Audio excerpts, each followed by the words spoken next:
What's up, everybody? Welcome back to the channel. Today I'm going to be talking to you about the state of my garden and how I've been working on it as far as my garden size and my style between work and kids and all of that, because life can get busy and you know. So I'm just going to talk about it. I am really excited about several things, and several things are new to me, like squash bugs. And so I'm just going to give you some updates. Welcome to my garden tour.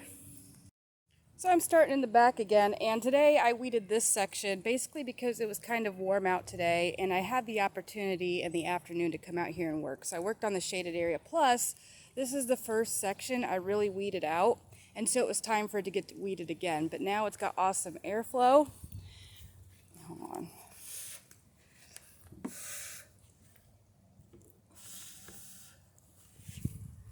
Got awesome airflow. I have lots of Roma setting fruit. I even have some baby Anaheim peppers starting to set fruit. Hold on, see that? There's some more babies on here. There's some bigger ones. And they will turn red when they are totally ripe.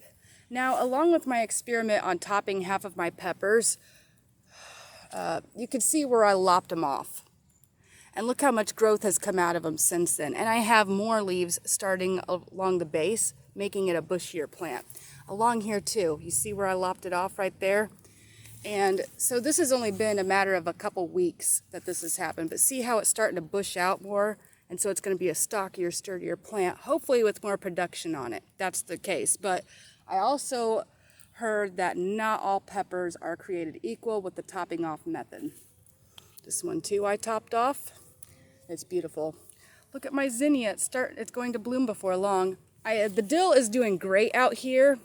It's staying shaded between the peppers, tomatoes, and the cucumber trellis. Now I have started getting powdery mildew on my cucumbers because of the amount of dew at night and in the morning. So I've just been coming out here with a little bit of hydrogen peroxide water mix in a spray bottle, probably about a tablespoon or two per pint, and just spraying it down every couple days over and under, and you can see where it starts to dry off on the leaves. Now some of them I just pruned off that had powdery mildew on it, but I'm gonna have to come out here again and spray this evening, because see right there, that little spot, that's powdery mildew. Last year I had it worse and the peroxide still fixed it, but this year I'm on it. The upper leaves don't seem to have the powdery mildew as bad. And look, my pickling cucumbers have made it over the trellis.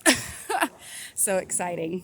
So along in here, the squash bugs have been all over these white patty pan squash. These are the white, right? Yes, the white scallop squash, patty pan squash, however you want to refer to them. And you can see I've been working on killing those stupid squash bugs.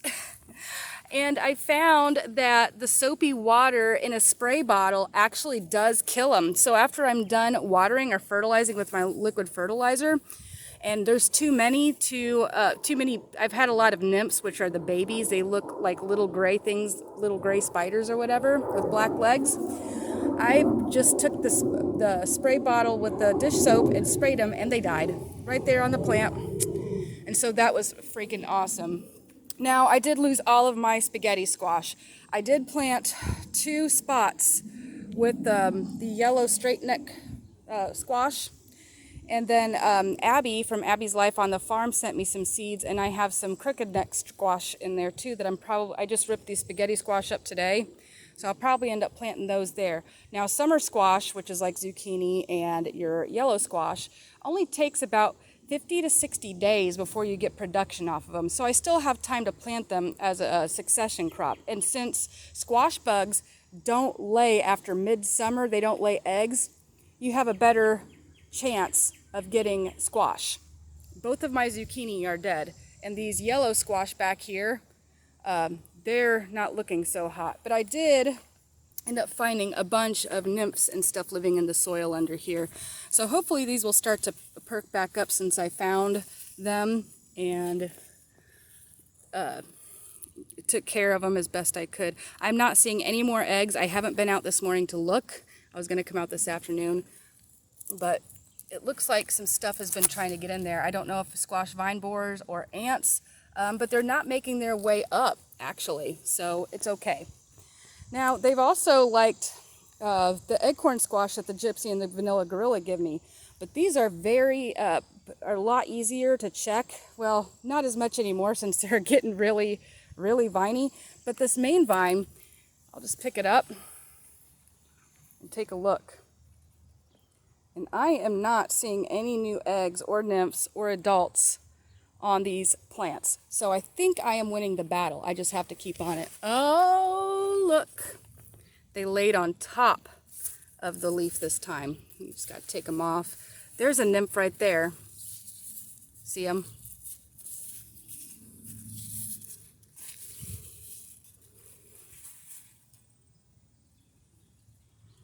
But I like being able to pick up the vines and look. Now, if these were on a trellis, you wouldn't even have to bend down and pick them up and all that stuff, which would make it a whole lot simpler.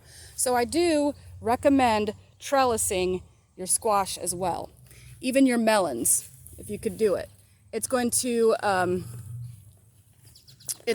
provide more airflow, and you can grow more in less of a space. Getting the eggs off there. I wasn't planning on doing this, but here they are. I'll just come back later and take care of it. This Minnesota midget is growing really slow, mainly because it associated out between the sunflowers and these trees. So, but I have a lot of melons setting fruit right now, so I am not worried about one melon plant. Now these Minnesota midgets, I see a couple on there setting fruit and some more babies. So I have 3 Minnesota plants, and these are the golden jennies.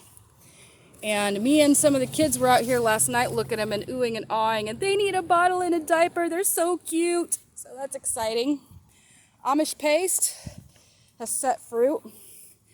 And I've been coming out here every so often and pruning, getting the suckers off. I think I'm going to need, for this sucker, probably some scissors or something. Let's see if I can get it by my hand.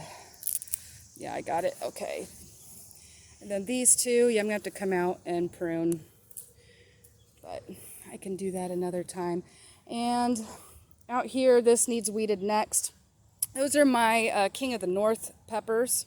They're looking really good. And these are my Aloha striped peppers that I got from the grocery store. I topped these half off. And did not tap this half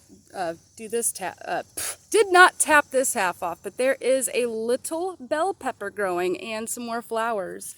Now these are starting to get a little bushier too. If you notice, I left a little purslane there on purpose, but they are getting bushier down here, whereas in here they are not growing as much leaves. So these are going to be stockier plants for sure. We'll check the production later on. These are the Bell Carnival mix down here, and I topped this half off and did not top this half. So let's check. It is definitely getting bushier.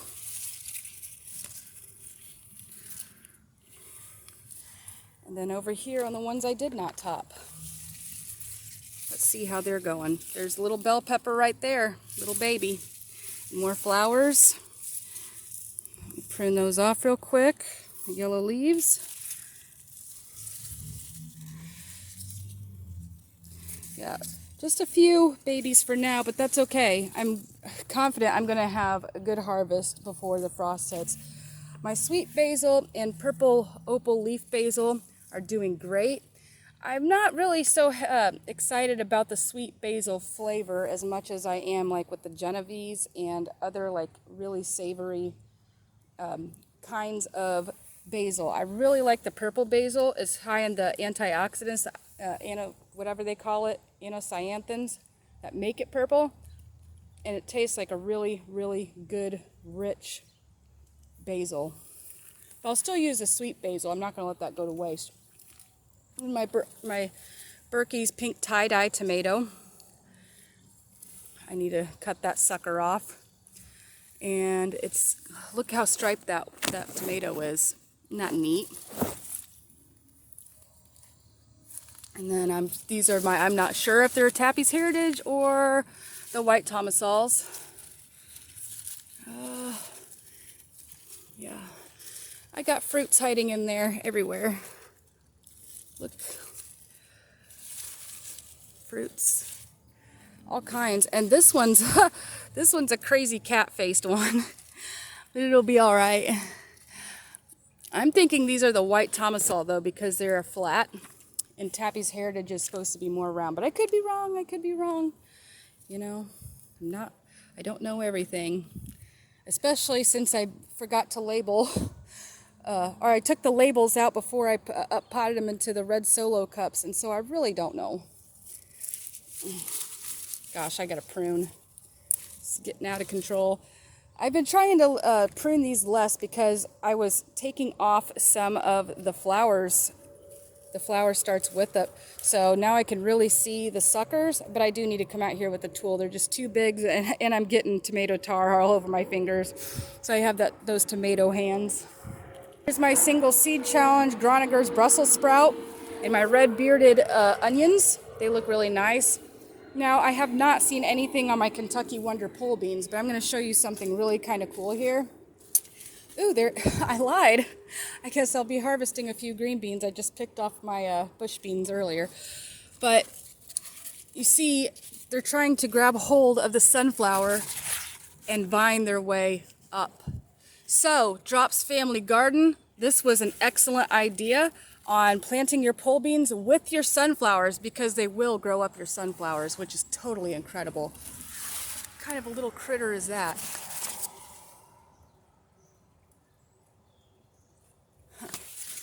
He's hiding from me. And more so over here. They're grabbing on, these pole beans are, and just going wherever. So this is going to be interesting to harvest that, but I'll do it. There's another one of those little critters. Where'd he go? Yeah. This one's already opened and dropped down. I do not think this is a Mongolian giant. I think it is one that I saved from my garden last year, but look how tall these magnolia giants are. Mongolian giants, magnolia giants. So, I am here. I am about this tall from the fence line. And then you look up. And it's now starting to make a head. So that is probably, I would want to say, a 10, 12 foot tall sunflower, maybe even taller. That one right there is even taller yet. And it's starting to open its head up. So that's super exciting. I did harvest my Swiss chard and I canned it. I'm going to have to come back in a couple weeks and do another harvest. They have been being eaten by some things, and so I'm going to have to make sure I hit them with the Neiman BT this week when I spray with them. I did plant more Swiss chard over here. I'm not really seeing anything yet. But over here, I just planted some bok choy here. And over here next to the peppers. Not all of my peppers made it. I lost a Sugar Rush peach, but I still have one. And it looks good. And then I have my black Hungarian peppers, which look good too. And I have a couple cow horns. Now they look really small, but hopefully they'll just grow like little champions and produce me something by the end of the year. Over here I do have beets coming up.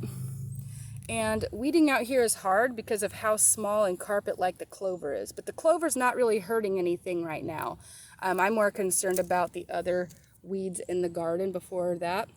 But, yep, another session of beets, which is exciting. And then I've been harvesting off of my dragon tongue bush bean, and they have had Satoria leaf spot on them. And then I just take the hydrogen peroxide and spray those as well when I'm doing my disease maintenance on the plants. I've lightly picked my Lincoln peas, but you see the plants are dying, and so I'm just trying to grow them enough to save seeds from them. This, I honestly believe this is a Calabos cabbage, and I'll tell you why. Look at that little head starting to form. That's going to make a beautiful sauerkraut right there. And not sure what these brassicas are. See if I can find a tag. Snowball cauliflower. Well, that's cool. Yep.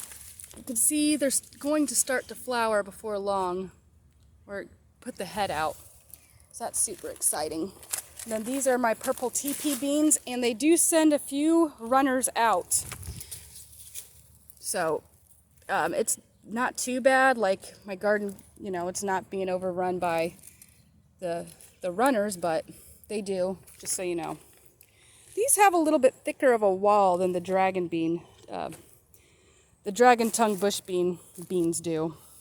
It's a little bit thicker, and they're quite tasty. The beans are a little bit rounder, and that's about it. But I do really like the production of the dragon tongue bush bean, and I will. Oh, I see a baby right there. I'll go ahead and show you.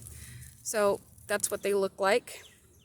I like how beautiful and stripy that they are. And what I do like about colored pods, and I really want to try colored peas next year, is because they're not camouflaged in with the leaves. You could see them a lot easier, making them easier to pick and harvest. I do have okra coming up out here, and look, that's my best nasturtium plant. My lone survivor. And then of course my tomatillos. That one doesn't look so hot, but I did water last night, so hopefully it'll come out of it. If not, oh well. Because I got okra coming up anyway. Not as much okra as I'd like, but yeah, this area needs weeded too. I'll probably weed this section before I weed by the beets and stuff, just simply because these are a little taller and be easier to get out. So I'm letting this carrot bed rest. I left the babies in the garden. I may pull them out before I reseed for my fall crop, but I'm not going to sow my fall crop just yet. I'm going to wait till August and then drop my shade cloth over this trellis here.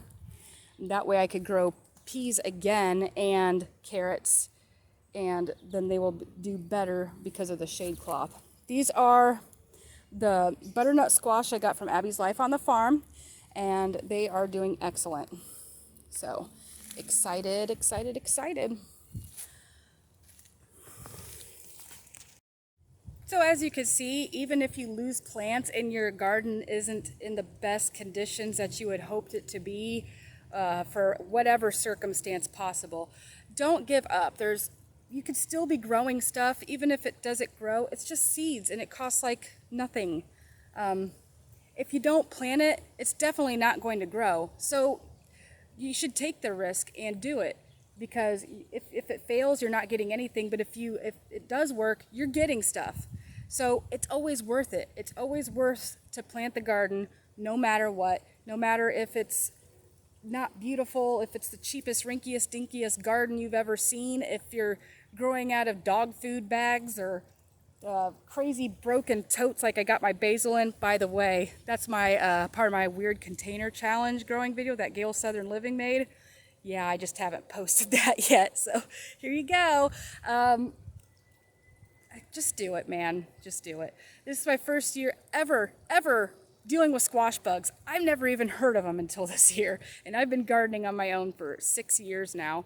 So you're always going to learn something. This is a beautiful learning environment, and it only gets better. I mean, I got down for a couple weeks about it. I was just like, but then it's like, no, Mackenzie, you still have time. Do it. And I did. And I'm not even upset about losing all my spaghetti squash or my zucchini. It'll be all right. So I hope that encourages you. And I want to let you know that I love you, and so does Jesus. God bless.